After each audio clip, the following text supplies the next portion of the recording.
React Virtual DOM explained in simple terms. Have you ever wondered why React apps feel so fast?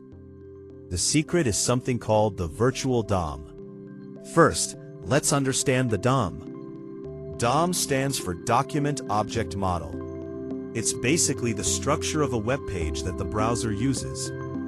Whenever something changes on a web page, like text, buttons, or images, the browser has to update the DOM.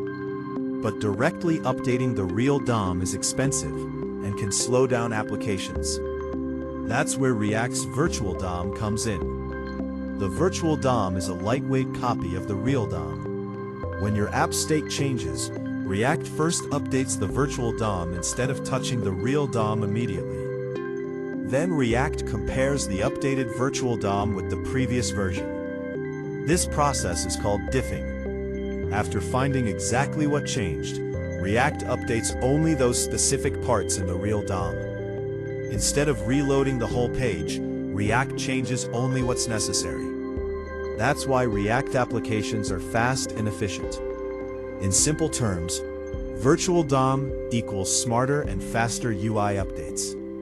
And that's one of the biggest reasons developers love React.